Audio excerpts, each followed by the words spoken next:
Friends, welcome in Philosophy School of India. My name is Tilak Sharma and this is our introduction class of the course Logic and Reasoning.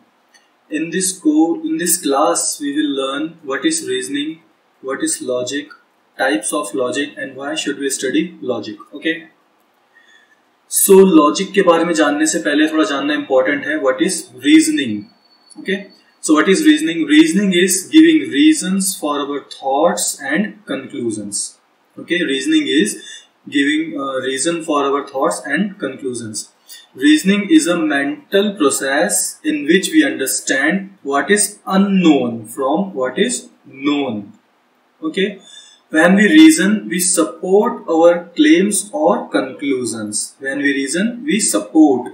ये थोड़ा सा word यहाँ पे ध्यान देने के लिए we support our claims और conclusion. तो इसको एक एग्जांपल से समझते हैं. सपोज कीजिए आप कहीं पर गए हैं घूमने के लिए और आप देखते हैं सामने एक पहाड़ी में से धुआं निकल रहा है. तो आप इंस्टेंटली इस नतीजे पर पहुंचते हैं कि सामने जो पहाड़ी है उसमें आग लगी हुई है. तो आपका दोस्त पूछता है कि भाई तुम कैसे कह सकते हो कि इसमें आग लगी हुई है? तुम कहते हो क्योंकि सामने से धुआं निकल रहा है. अब यहाँ पर देखिए रीजनिंग कैसे हुई. रीजनिंग में जैसे कि क्या कहा था, वी सपोर्ट अवर क्लेम्स और कंक्लूजन्स. तो जब आपने इस धुएं को निकलते हुए देखा, आपने इंस्टेंटली एक कंक्लूजन लिया, एक क्लेम किया. क्लेम ये भी कह सकते हैं, कंक्लूजन भी कह सकते हैं. तो आपका कंक्लूजन कहते हैं, यहां पर हम कंक्लूजन था this hill has fire. Okay, ये था हमारा conclusion.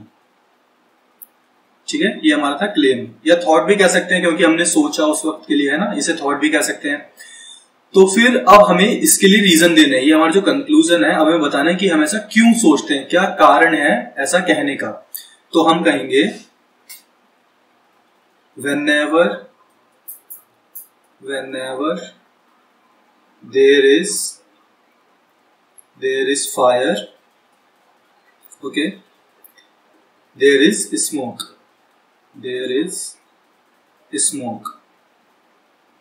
Okay, this hill has smoke, therefore this hill has fire. Okay, तो ये तो था हमारा कंक्लूजन. ये था हमारा कंक्लूजन या क्लेम या कह सकते हैं थॉट. ठीक है, और इसके लिए हमने रीजन दिए ये दोनों. तो यहां पर लिखा है reasoning is a mental process. तो मेंटल प्रोसेस कैसे हुई?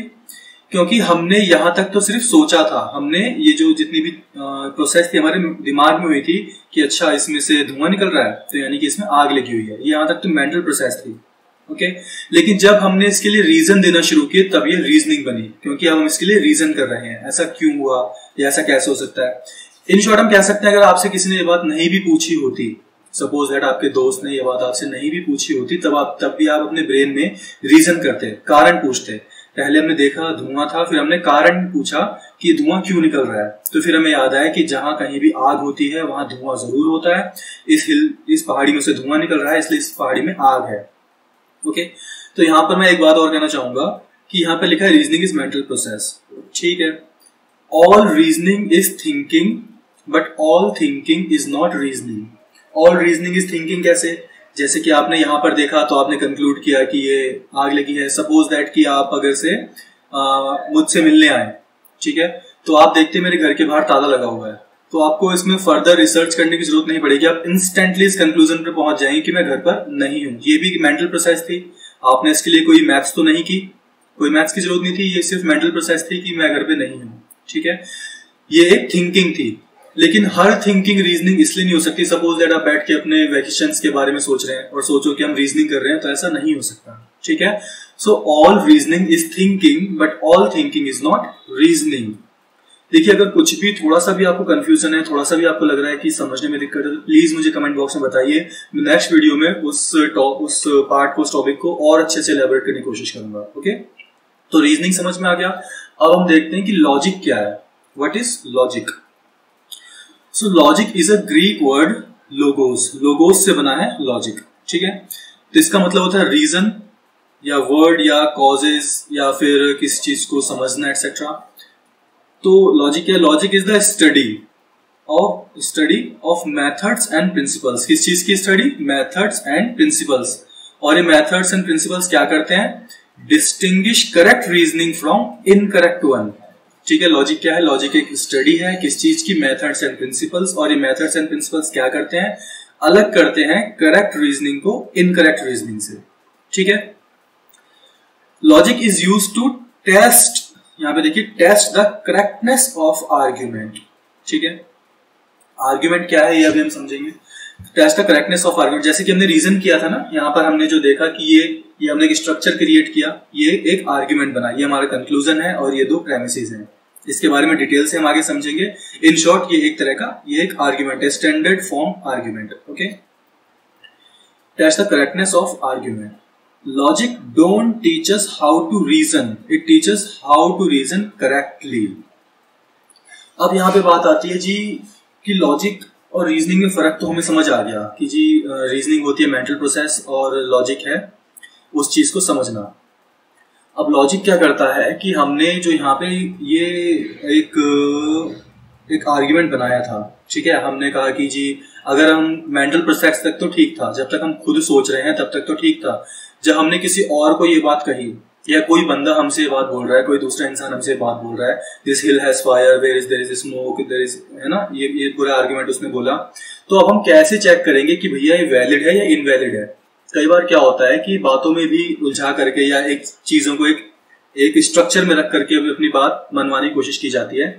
तो हम उसमें ना फंसते हुए ये कैसे समझें कि ये जो इसने आर्ग्यूमेंट कहा है, ये जो बात बोली है, ये वैलिड है कि इनवैलिड है, सही है गलत है? तो ये जो टूल्स हैं, ये जो मेथड है, ये हमें लॉजिक देता है। यहाँ लिखा है ना, डिस्टिंग्विश करेक्ट रीजनिंग। अब कैसे पता करेंगे जो उसने रीजनिंग करी थी वो करेक्ट थी कि इनकरेक्ट थी? ये बात हमें समझाएगा कौन? लॉजिक। इसके लिए हमें टूल्स देता है logic. Okay, correctness of argument. Logic हमें ये नहीं सिखाता रीजन कैसे करना है, रीजन तो हम खुद कर लेंगे दिमाग से सोच के, लेकिन सही तरीके से रीजन कैसे करना है, वैलिड रीजन कैसे करना है, वो हमें सिखाएगा logic. Okay, in short reasoning mental process है और लॉजिक प्रैक्टिकल प्रोसेस है। इन शॉर्ट हम सिंपल करके बोले तो ये कह सकते हैं there are two types of logic. Okay, formal logic and informal logic. Formal logic कौन सा होता है? Which have form, standard form.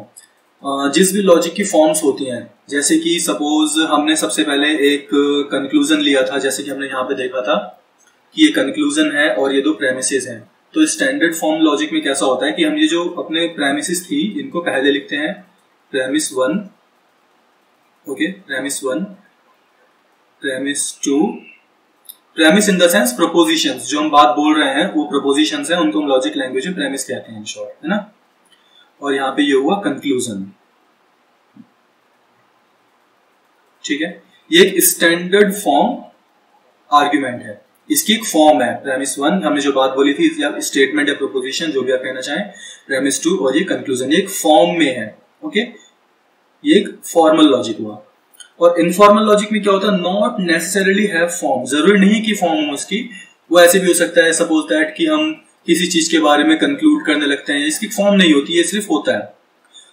और फॉर्मल लॉजिक की सबसे बड़ी पहचान, ये हमेशा वैलिड और इनवैलिड होगा, ये हमेशा या तो सही होगा या गलत होगा, ये बीच में नहीं अटकेगा कहीं भी।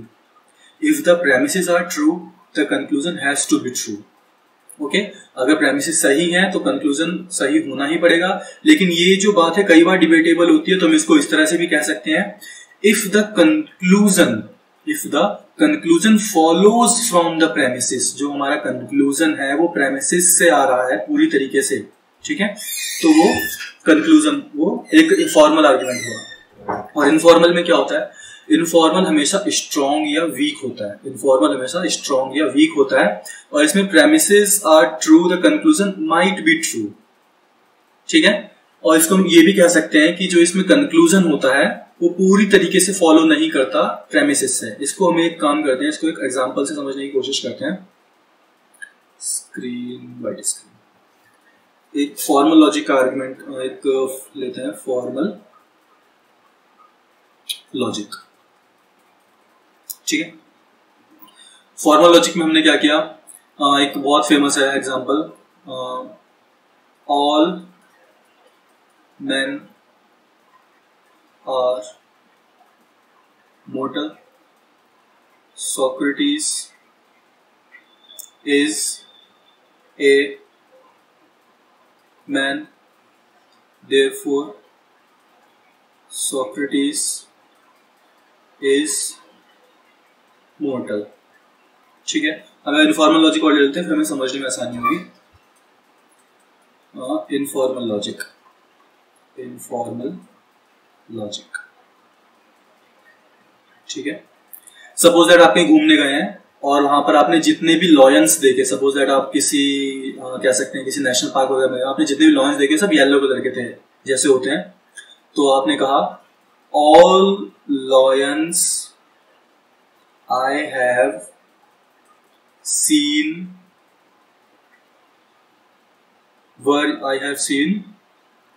वर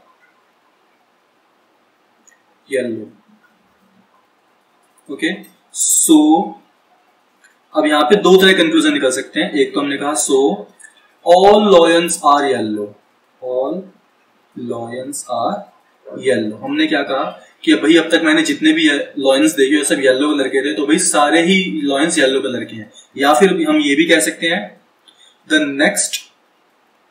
next lion we will see will be yellow. जो हम नेक्स्ट लॉयन देखेंगे वो येलो होगा, ठीक है। तो इसमें हमने देखा जो कंक्लूजन था, ये जो हमारा कंक्लूजन है ये पूरी तरीके से डिपेंड करता है, फॉलो करता है इनको, प्रेमिसिस को। All mens are mortal, Socrates is a man, therefore Socrates is mortal, ठीक है। ये हमारा वो फॉर्मल लॉजिक, इसकी एक फॉर्म है और जो कंक्लूजन है वो फॉलो करता है प्रेमिसिस से। लेकिन इनफॉर्मल लॉजिक में क्या हुआ, एक तो कोई फॉर्म नहीं, हमने एक बात बोली और उस बात के आधार पर हमने कंक्लूजन दे दिया। दूसरी चीज कि इसमें हो भी सकता है नहीं भी, क्योंकि हमें पता है कि सफेद शेर भी होते हैं, व्हाइट लॉयंस भी होते हैं व्हाइट लॉयंस भी होते हैं। लेकिन अब तक हमने व्हाइट लॉयंस नहीं देखे थे, तो हमने क्या कंक्लूजन ले लिया जी, ऑल लॉयंस येलो होते हैं, जितने भी लॉयंस हैं वो येलो कलर के होते हैं। या जो नेक्स्ट लॉयन हम देखेंगे वो येलो होगा। हो सकता है हमें व्हाइट लॉयन दिख जाए, कोई बड़ी बात नहीं है ना। तो इस फॉर्मल लॉजिक का एक फॉर्म है और जो कंक्लूजन होगा हमेशा फॉलो करेगा प्रेमिसिस को। इनफॉर्मल लॉजिक का फॉर्म नहीं होता और ये प्रेमिसिस को फॉलो नहीं करता, ठीक है।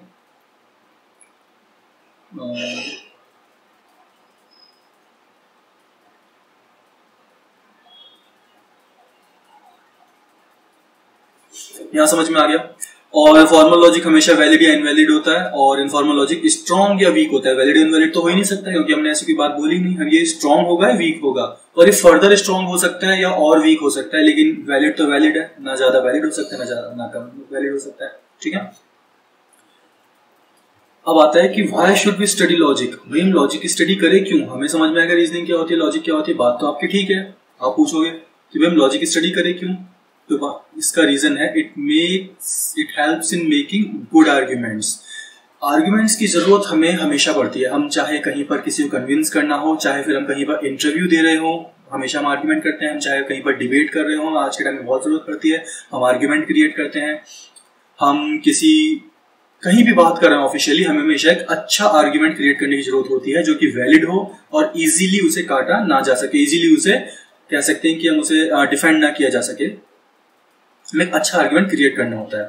Helps in problem solving and decision making.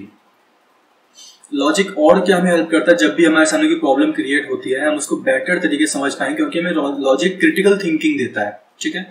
तो एक प्रॉब्लम सॉल्विंग और एक बेटर डिसीजन मेकिंग में एक हेल्प करता है। और लॉजिक इज एवरीवेयर। एवरीवेयर कैसे, सपोज दैट बायोलॉजी, लॉजिक का मतलब हम होता है logical study. Logical study of what, logical study of bioscience becomes biology. ऐसी sociology, logical study of social science become sociology. Okay, तो लॉजिक इज एवरीवेयर। आप suppose that आप न्यूज देख रहे हो, सबसे बड़ी चीज तो आज के टाइम में हमारे साथ न्यूज के साथ होती है ना। हम न्यूज देख रहे हैं तो कई बार क्या होता है, हमें जो न्यूज में बात बोली जा रही है वो कई बार गलत होती है। कई बार क्या, आज के टाइम में तो खैर आप जानते हो, तो गलत होती है। तो उसको बेटर, उनकी जो प्रेमिसेस हैं, उनकी जो स्टेटमेंट्स हैं, उनको बेटर तरीके से समझने के लिए हमें लॉजिक हेल्प करता है। हमें कोई बंदा या हम कहीं भी जाते हैं, कोई हमें कन्विंस करने की कोशिश कर रहा है, हमें कोई बात बोल रहा है, उसकी बात को बेटर तरीके से समझने के लिए कहीं वो हमें फंसा तो नहीं रहा, लॉजिक हेल्प करता है। चीजों की लॉजिकल स्टडी करने के लिए, बेटर तरीके से समझने के लिए लॉजिक हेल्प करता है। तो लॉजिक इज एवरीवेयर, ठीक है। एंड सबसे बड़ी चीज जो हमारी लाइफ में काम आती है, decision making and problem solving, उसके लिए लॉजिक हमें बहुत ज्यादा हेल्प करता है, ठीक है। तो ये थी हमारी इंट्रोडक्शन क्लास लॉजिक की। नेक्स्ट क्लास में हम समझेंगे कि प्रोपोजिशंस को और आर्ग्यूमेंट्स को बेटर तरीके से। तो आप अगर इस क्लास में आपको लगता है कि कुछ आपको कम समझ में आया, आपको लगता है क्लियर नहीं था, तो प्लीज मुझे नीचे कमेंट बॉक्स में बताइए। मैं उसको नेक्स्ट वीडियोस में और बेटर तरीके से समझाने की कोशिश करेंगे। ओके, तो प्लीज अगर आप नए हैं चैनल पे तो प्लीज सब्सक्राइब कीजिए, लाइक कीजिए, और आपके जितने भी क्लासमेट्स हैं, जितने भी आपके साथ में पीयर्स हैं, उनके साथ शेयर कीजिए ताकि उनको भी समझने में आसानी हो। क्योंकि हम जानते हैं एग्जाम्स आ रहे हैं और लॉजिक एक ऐसा सब्जेक्ट है जिसमें बच्चों को लगता है कि बहुत ज्यादा हार्ड है। तो मैं कोशिश करूंगा अपनी सभी वीडियोस में इसको बहुत सिंप्लीफाई करके, इन चीजों को, जैसे आगे चल के हम सिंबॉलिक लॉजिक भी सीखेंगे, इसको बहुत सिंप्लीफाई करके समझाने की, ठीक है। तो प्लीज शेयर कीजिए इसे अपने दोस्तों के साथ, उनको कहिए कि सब्सक्राइब करें, बेल आइकन याद से क्लिक कर दें ताकि आपको नोटिफिकेशंस मिलते रहें। तब तक के लिए thank you for learning the logic. Bye bye.